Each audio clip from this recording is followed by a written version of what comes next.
আমরা এখন এমন একটা ঝর্ণাতে যাচ্ছি। ঝর্ণা যারা চিনেন তারাই অবশ্যই কমেন্ট করে জানায়েন আমাদেরকে যে এই ঝর্ণাটা কোথায়।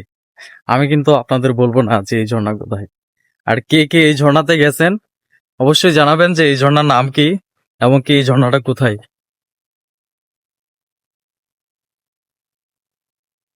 ঝর্ণায় যেতে হলে আপনাকে কাদা, পানি গুলো পার হয়ে, ধান জমিন, পাহাড় সবকিছু পার হয়েই আপনাকে এই ঝর্ণাতে যেতে হবে।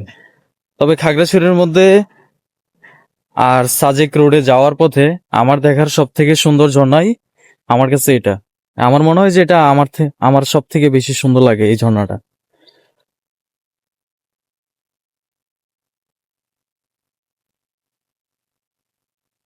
রাশাদ বৃষ্টি টিষ্টি তো নাই? না, হ্যাঁ, চলো তাহলে সাবধানে চলো। চাইও নামেন দেন পানি কত পানি আছে, পানি অল্প, বেশি না। দুটো দুটো এই জায়গায় তুই যাবো না। না না না, এই যে এই ঝর্ণাতে যাচ্ছি আমরা, পানি প্রথমেই তো আমি বললাম যে পানি পার হয়ে তারপর আপনাদের ঝর্ণাতে যাওয়া লাগবে। বৃষ্টি হওয়াতে প্রত্যেকটা ঝর্ণাতে পানি চলে আসছে। আমি তো আপনাদের এতদিন যাবত কোনো ঝর্ণার ভিডিও দেই নাই। ঝর্ণার ভিডিও দিয়ে আসলে লাভ কি বলেন? যদি ঝর্ণাতে পানি না থাকে তাহলে আপনাদের কিসের ভিডিও দিব আমি? তো এই কারণেই কোনো ঝর্ণার ভিডিও আপনাদেরকে আমি এতদিন যাবত দেই নাই।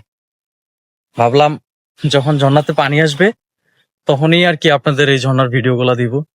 আর আপনারা ঝর্ণা গুলাতে যদি যাওয়ার ইচ্ছা হয় তাহলে আপনারা যেতে পারবেন। আমার সাথে আছে আমার ছোট ভাই।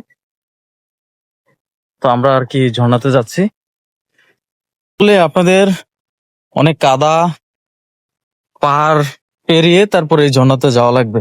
এই পাশটা যদি দেখাই, এগুলো হচ্ছে পাহাড়ে যারা কলা চাষ করে আদিবাসীরা, এটা হচ্ছে ওদের কলা বাগান।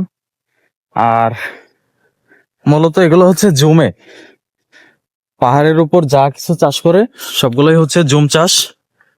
আমরা এগুলো সবগুলোকে আমরা জুম চাষ বলে থাকি।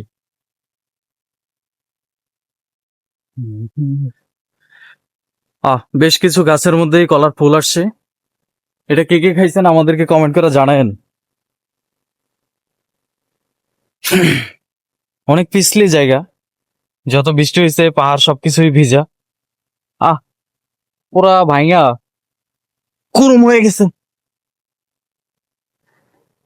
এখানে হচ্ছে আম গাছ, আমের বাগানে কলার গাছ, কলার বাগানে আমের গাছ। সাবধানে আসো।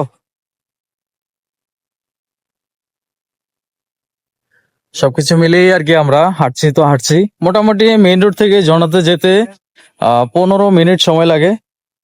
তা আমার আর কি এত বেশি সময় লাগবে না, আমরা খুব দ্রুতই হাঁটি, খুব বেশি একটা সময় আমাদের লাগে না।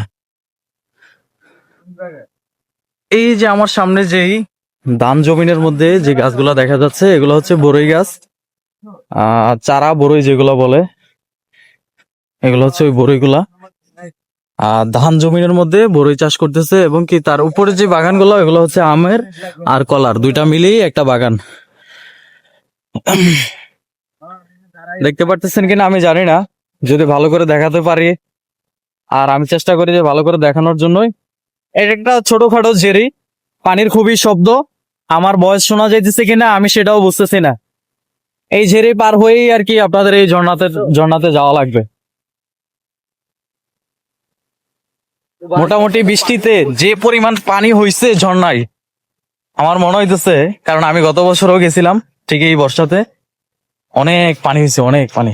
রাস্তা পুরা মানুষজনের যাতায়াতে রাস্তা পুরা পিছলি হয়ে আছে একদম। এগুলো এই বাগানে হচ্ছে বড়ই আর আমের বাগান দুইটা মিলে।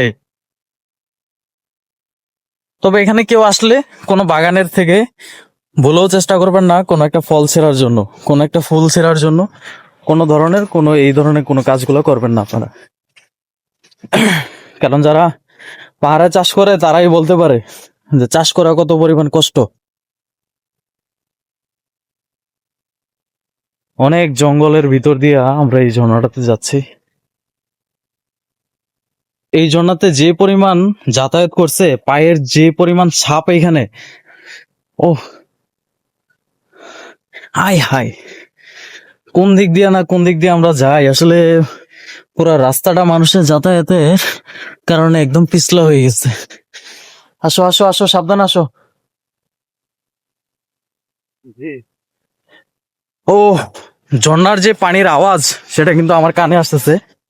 আমার মনে হচ্ছে এই ঝর্ণাতে কিন্তু প্রচুর পানি আসছে, প্রচুর পানি, বলার বাইরে।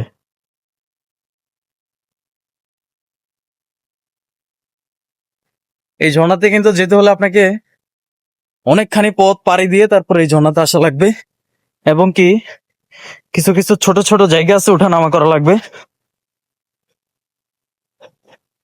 আর যদি এই পাশটা দেখাই, এই পাশটা হচ্ছে ঝর্ণার ঝেরির যে পানিটা, ঝর্ণার যে পানিটা আসে এটা হচ্ছে ওই পানি, এটা আস্তে আস্তে ঝেরি হয়ে গেছে। আশেপাশে যা দেখতেছি সব হচ্ছে কলা আর আমের বাগান, এই পাশটা পুরোটাই হইতেছে কলার বাগান। এই কারণেই আমাদের পার্বত্য চট্টগ্রামে কলার দাম কম, আপনাদের শহরে প্রচুর পরিমাণ কলার দাম বেশি, কারণ এই কলাগুলো আমাদের শহর থেকেই যায়। যদি কেউ আসেন এইদিকে, তখন বাসার জন্য কিনে নিয়ে যাইতে পারেন। এই যে যদি এই পাশে একটু দেখাই, এই যে গাছের মধ্যে কলা ঝুলে আছে। আহ, যে পানি, যে শব্দ, আলহামদুলিল্লাহ, আই সর্বনাশ। যদি আপনাদের একটু কাছ থেকে দেখাই, হা হা হা হা, যে পরিমাণ পানি, মাশাল্লাহ মাশাল্লাহ, প্রচুর পানি, প্রচুর পানি এই ঝর্ণাতে। ওয়াও ভাই, প্যান্ট পরে নিতে থেকে নামতে হচ্ছে।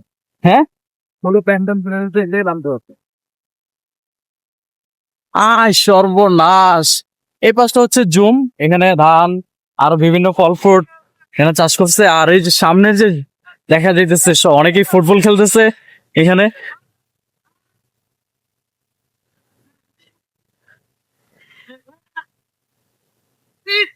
আয় হায়, তো যারা এখানে ফুটবল খেলতেছে ওরা হচ্ছে বাগেরহাটের স্থানীয় পোলাপান। হ্যাঁ, ভাই আমি তো ভাইরাল ভাই। কাদের চিনজি আর কি ট্রাভেল জানে? সাদেক সিন্ধু ট্রাভেল। এটাই হচ্ছে এই ঝর্ণা, প্রচুর পরিমাণ পানি। আর আমি সবসময় আপনাদেরকে চেষ্টা করছি যে ঝর্ণাতে যখন পানি আসবে তখন এই ভিডিও গুলো দেওয়ার জন্য।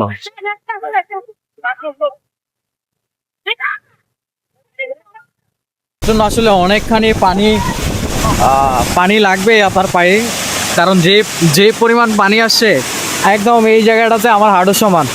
আর এই পাথরে যদি উঠতে হয় তাহলে মোটামুটি আপনাকে এই পাথরের পাহাড়টা বেয়ে অনেক কষ্ট করে তারপর উপরে ওঠা লাগবে। ঝর্ণা আসলে যত সুন্দর ততই রিস্ক। আল্লাহ, যে সুন্দর লাগতেছে, যদি আপনাদেরকে আমি আসলে প্রকাশ করার মতো কোনো কিছু নাই। ও,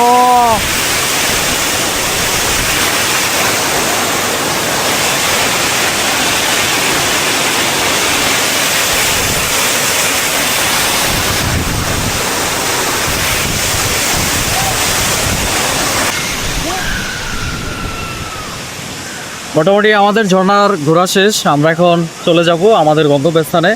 যত সাজেকে 7 তারিখে যাওয়ার পর আজকে 12 তারিখে আসছি, তো যাওয়ার পথেই আর কি আপনাদের একটা ঝর্ণা দেখালাম।